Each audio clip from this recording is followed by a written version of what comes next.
韓國、日本、台灣股市 AI 熱潮全面爆升，韓國散戶瘋狂重倉買入2倍 AI 槓桿 ETF，亞洲貨幣對美元持續急速貶值，亞洲金融風暴2.0種子可能已經出現。各位，歡迎返嚟宏觀智庫。如果你係第一次嚟我嘅頻道，宏觀快訊主要係分享我最新收集嘅突發消息，而5分鐘洞察全球就係個別嘅專題討論。事不宜遲，即刻睇下今日嘅新聞先。今日我想同大家分享嘅呢，係我最近見到關於韓國同埋台灣嘅新聞消息嚟嘅。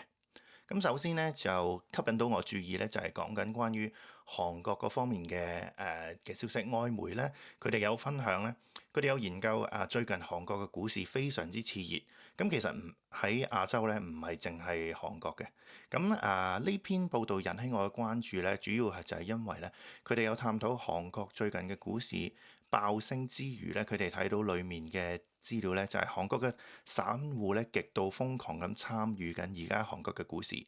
咁其實大家過去嗰一年都見到啦，Samsung SK 海力士嘅股價呢係瘋狂咁爆升。咁而韓國呢，同我哋其他嘅地區呢，可能投資嗰個方向有少少唔同。佢哋呢係而家呢，全民都係好熱切投資呢個 ETF 嘅。咁而但係佢哋嘅投資嘅 ETF 咧，同我哋其他人咧投資嘅 ETF 可能有少少唔同。對於長線投資者嚟講咧，ETF 其實都係耳熟能詳㗎啦。咁簡單嚟講，譬如話 VOO 呢一啲美國嘅 S&P 500，咁你簡單嚟講買一隻 VOO 就等於幫你買咗一籃子500隻美國最強嘅股票啦。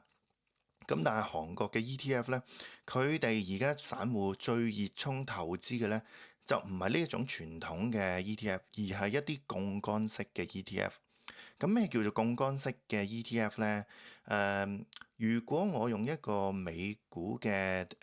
example 咧，就譬如話係 SQQQ 啦，咁佢咧就係反轉嘅，即係個市越跌嘅時候咧，你嘅倍率收到嘅利益就越高嘅。咁你可以用呢樣嘢嚟到做理解。而家韓國佢好熱衷投資嘅咧，全部都係2倍式槓桿嘅 ETF，即係唔係全部，即係大部分啦。佢哋好熱衷投資嘅咧係2倍槓桿或以上嘅 ETF。咁簡單嚟講咧，就係假如韓國嘅大市升10%，咁佢手頭上呢隻2倍槓桿嘅 ETF 咧就會升20% 㗎啦。咁所以其實已經係2倍槓桿以上。咁其實韓國人咧係非常之熱切投資嘅。咁其實早輪咧就有好多，即係我諗大家都有留意咧，譬如話當比特幣呢啲虛擬貨幣爆煲嘅時候咧，由12萬美金一路跌到落去6萬幾美金嘅時候咧，其實我諗相信大家喺 IG Thread 都見到好多嘅韓國嘅 video，嗰啲 YouTuber 咧 share 佢哋崩潰爆倉嗰啲 video，好多人睇。咁其實咧嗰個熱潮咧喺Bitcoin或者係虛擬貨幣咧，而家咧就蔓延開去咗韓國嘅股票 ETF。咁而家韓國嘅散戶投資呢啲槓桿 ETF 有幾瘋狂呢？咁有報道就話呢，其實而家韓國嘅如果佢哋啲散戶需要投資呢啲 ETF 呢，佢哋需要去報一啲網上課程嘅。咁有新聞報道呢，就係呢啲提供課程嘅 server 咧係單機，即係話佢哋嗰啲想投資 ETF 嘅人咧報班咧係超過10萬人以上。咁所以咧，短時間之內令到個 server down 咗機。咁可想而知，韓國人而家投資呢啲槓桿 ETF 係幾咁熱切。而但係咧，其實報道咧亦都有幾個唔同嘅報道啦。其中有啲報道亦都有分析咧，就係韓國嘅股票市場咧，而家其實係非常之集中喺AI 半導體嘅股票，譬如話SK 海力士呢啲。咁但係其實大市咧，韓國嘅整體經濟咧，其實未必跟得上而家嗰個整體嗰個大市，你見到嗰個大市升得咁誇張，但係其實除咗嗰啲做 AI 半導體之外咧，其他嘅股票咧其實係個盈利未追到呢個增長。另外最近咧，我哋亦都有睇到咧，一位在台嘅日本記者啦，寺板明夫先生，我其實睇咗佢 follow 咗佢好多年噶啦。咁其實佢嘅見解咧係非常之好嘅，亦都係如果有興趣關於亞洲，尤其是係台灣同日本嘅消息咧，係非常之值得你去睇寺板明夫先生嗰啲嘅新聞嘅內容。咁其實佢都有提及過咧，而家整體亞洲公布嘅 GDP 增長咧，其實韓國整體咧其實暫時其實只係見到有3.6%，咁所以亦都反映翻咧，吻合翻點解外媒嘅報導，佢哋見到有一個關注呢樣嘢咧，就係可能咧大家要留意，尤其是大家如果有投資呢個美股或者亞洲 ETF 嘅話咧，可能要留意，因為咧可能醖釀緊一個亞洲版嘅金融風暴2.0。其實如果大家有留意匯率嘅話咧，無論係yen 啦、韓圜啦、菲律賓啦、印尼啦，所有嘅亞洲貨幣咧，幾乎咧除咗香港同中國大陸之外咧，都係對美元咧係急速貶值之中，而且個趨勢咧個貶值速度咧係越嚟越高嘅。咁如果大家有印象咧，就係當年亞洲金融風暴咧，其實個起因咧，就係由一個國家開始，就係泰國嘅匯率崩潰。喺突然之間咧，整體嘅市場發現咧，整個亞洲嗰個金融系統咧非常之唔穩健。咁然之後咧，就有好多大鱷啊、對沖基金啊開始衝擊咧亞洲嘅貨幣匯率，咁而導致咧突然之間嗰個貨幣匯率崩潰，而引發咧亞洲嘅金融風暴。進而咧係反噬翻歐美嘅股票市場，咁所以咧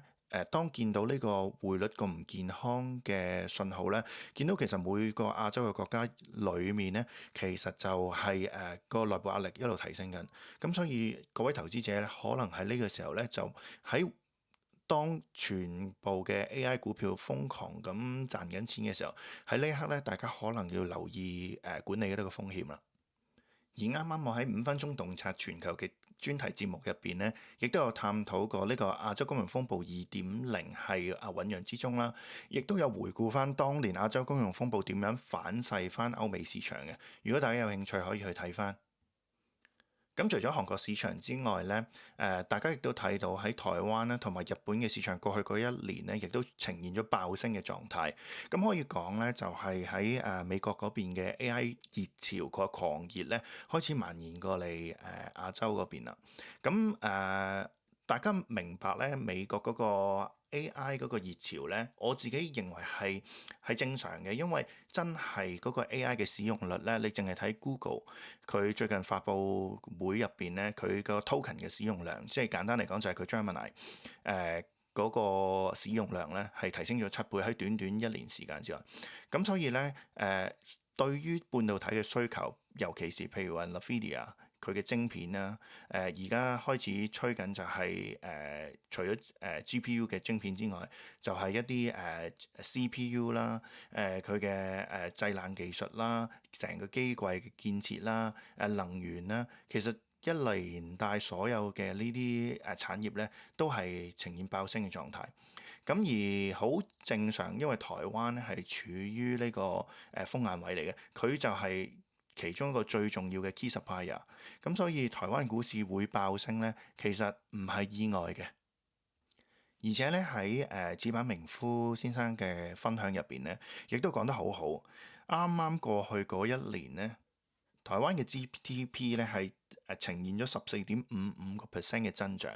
咁呢一個數字咧係非常之 amazing，係遠遠拋離咗韓國同埋日本。咁所以如果你話亞洲金融風暴係咪會即時發生呢？我睇未必嘅。咁但係韓國咧係的確係有少少過熱嘅狀態。咁而台灣咧好彩佢係的確有呢個 AI 半導體嘅實業支撐，而且呢樣嘢我睇過有唔少嘅評論，亦都有提及過，其實已經係醖釀咗好幾年，先正喺今年呈現呢個爆炸嘅增長。所以暫時睇咧，台灣嘅股市有呢個 GDP 嘅 data 去 support 咧，係比較穩健嘅。咁而但係韓國同埋日本咧，咁可能大家就要有啲留意啦。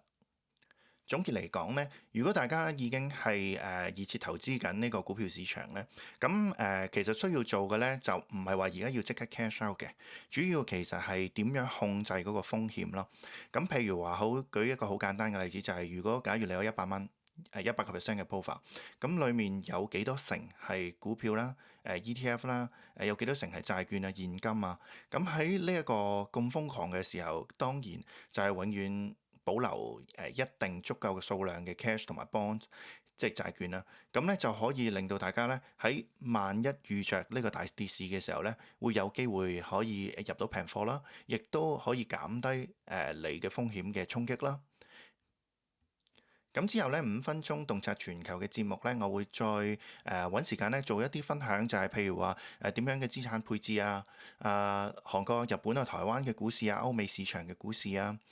同埋一啲大國博弈嘅資料啦。咁如果你都喜歡我呢個頻道嘅資訊嘅話咧，歡迎你哋訂閱雲觀致富。我哋下次再見，拜拜。